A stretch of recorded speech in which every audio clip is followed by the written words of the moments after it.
दोस्तों नमस्कार। आज हम एक पावन और पवित्र शिव नगरी की कथा लेकर आए हैं। मणिकर्णिका घाट की कथा। काशी नगरी में गंगा जी के तट पर स्थित मणिकर्णिका घाट केवल एक साधारण घाट नहीं बल्कि मृत्यु और मोक्ष के बीच का सेतु माना जाता है। यहाँ का हर पत्थर, हर दीवार, हर अग्निकुंड हजारों वर्षों से असंख्य आत्माओं के अंतिम संस्कार का साक्षी बना हुआ है। कहते हैं मणिकर्णिका घाट का दर्शन मात्र करने से मृत्यु का भय मिट जाता है और यहाँ शिव के मुक्ति मंत्र सुनाकर पुनर्जन्म के बंधन से मुक्त हो जाता है। कानों में मुक्ति मंत्र सुनकर पुनर्जन्म के बंधन से मुक्त हो जाता है। बहुत पुरानी कथा है। एक बार जगत जननी माँ पार्वती ने भगवान शिव से पूछा, स्वामी आपने मुझे बार बार काशी के महत्व का वर्णन किया है, यह बताइए कि इस नगरी में ऐसा क्या है कि इसे स्वयं देवता भी पूजते हैं। महादेव ने मंद मुस्कान के साथ उत्तर दिया, उमा यह काशी अनादि है। स्वयं ब्रह्मा ने भी इसकी रचना नहीं की। यह मेरी अनुकंपा से स्थिर है। जब संपूर्ण जगत प्रलय में डूब जाता है तब भी यह काशी अक्षुण्ण रहती है। यहाँ आने वाले जीव को मैं स्वयं तार देता हूँ। और इसी नगरी में मणिकर्णिका नाम का घाट है जो मोक्ष का द्वार है। पार्वती ने जिज्ञासा प्रकट की, स्वामी इस घाट का नाम मणिकर्णिका क्यों पड़ा? महादेव ने कथा सुनाई। एक बार विष्णु भगवान ने महादेव की आराधना करने का निश्चय किया। उन्होंने काशी नगरी में आकर अत्यंत कठोर तपस्या की। तपस्या के समय उन्होंने एक विशाल कुआं खोदा और उसमें जल भरकर प्रतिदिन शिवलिंग का अभिषेक करने लगे। उसी कुएं को आज चक्र पुष्करणी कहते हैं। अनगिनत वर्षों तक उन्होंने वहां तप किया। तपस्या के दौरान जब वे ध्यान मग्न बैठे थे तो उनके कान की मणि कर्णफूल उस कुएं के समीप गिर गई।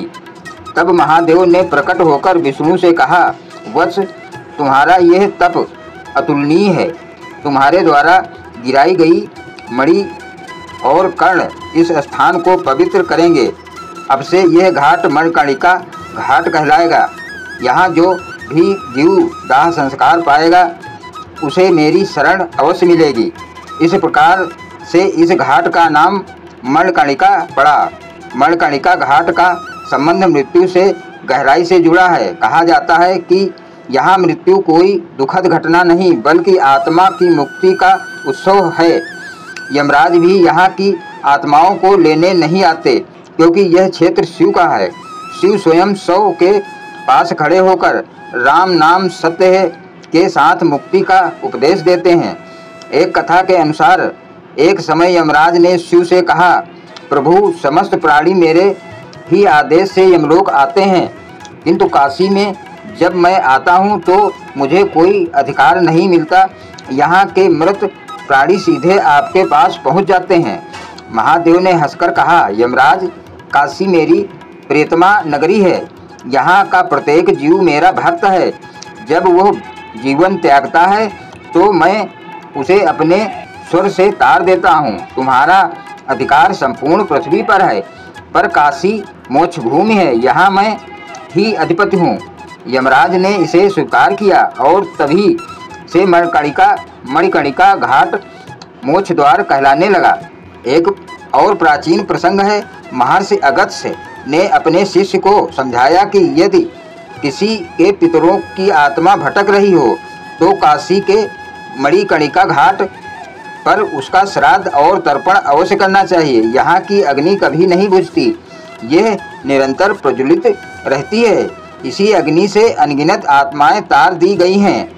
कहा जाता है कि यह अग्नि स्वयं महादेव ने पार्वती जी के आग्रह पर प्रज्वलित की थी और वरदान दिया था कि जब तक पृथ्वी रहेगी मणिकर्णिका की चिता की अग्नि कभी शांत नहीं होगी। यही कारण है कि आज भी यहाँ दिन रात दाह संस्कार होते रहते हैं। एक समय की बात है, काशी में एक राजा थे जिनका नाम हरिश्चंद्र था। वह सत्यप्रिय और धर्मनिष्ठ थे, उन्हें अनेक कष्ट झेलने पड़े। अंततः वे मणिकर्णिका घाट पर चांडाल के सेवक बनकर सौदाह का कार्य करने लगे। उन्होंने अपनी पत्नी और पुत्र को भी इसी घाट पर अग्नि को समर्पित किया, किंतु सत्य के प्रति उनकी निष्ठा देखकर भगवान विष्णु और महादेव स्वयं प्रकट हुए और उन्हें आशीर्वाद दिया। उसी क्षण से मणिकर्णिका घाट सत्य और तपस्या का प्रतीक बन गया। काशी की गलियों में आज भी यह कहा जाता है कि जिसने मणिकर्णिका घाट पर अंतिम सांस ली वो पुनर्जन्म में नहीं आता। वहाँ मृत्यु एक उत्सव बन जाती है। लोग ढोल मंजीरे बजाते हुए शव लेकर आते हैं और कहते हैं, राम नाम सत्य है। इस उद्घोष से वातावरण गूंज उठता है, किंतु इसके पीछे केवल धार्मिक आस्था ही नहीं बल्कि गूढ़ रहस्य है। यहाँ मृत्यु के समय मनुष्य को यह आदेश दिया जाता है कि शरीर नश्वर है किंतु आत्मा अमर है। शरीर मिट्टी में मिल जाता है परंतु आत्मा शिव के स्वर से मोक्ष को प्राप्त करती है। मणिकर्णिका घाट पर होने वाले दाह संस्कारों की कथा से कई लोक कथाएं जुड़ी हैं। एक बार एक धनी व्यापारी का पुत्र आकस्मिक मृत्यु को प्राप्त हुआ। व्यापारी ने बहुत विलाप किया और अपने पुत्र का दाह संस्कार मणिकर्णिका घाट पर कराया।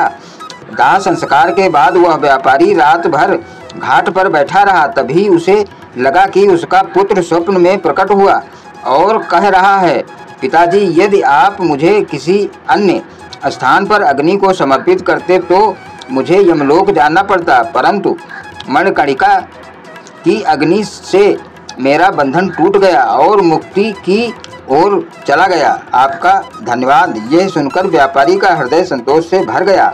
मणिकर्णिका घाट से जुड़ा एक रहस्य यह भी है कि यहाँ के अग्निकुंड में जलाने के लिए कभी लकड़ी की कमी नहीं पड़ती। देश भर से लोग यहाँ शव लाते हैं परंतु लकड़ी का अभाव कभी नहीं होता। कहते हैं कि स्वयं महादेव इसकी व्यवस्था करते हैं। एक और मान्यता है कि यहाँ जो शव आता है उसके साथ भूत प्रेत ग्रह बाधाएं सब नष्ट हो जाती हैं, चाहे व्यक्ति पापी ही क्यों न हो। यदि उसे मणिकर्णिका घाट पर अग्नि दी जाए तो उसकी आत्मा को शिव अपनी शरण में ले लेते हैं।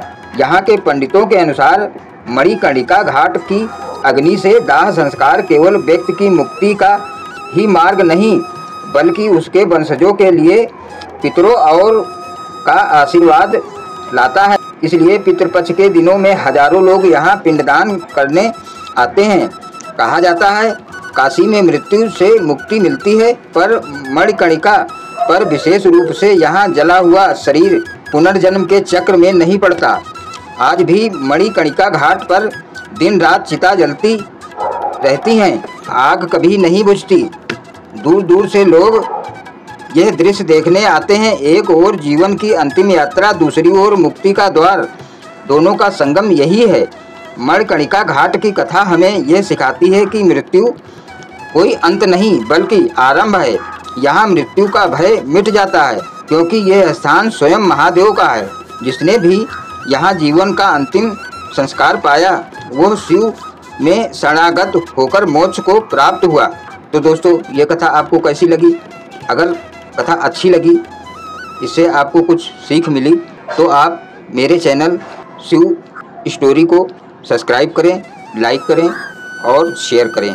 धन्यवाद दोस्तों। ओम नमः शिवाय।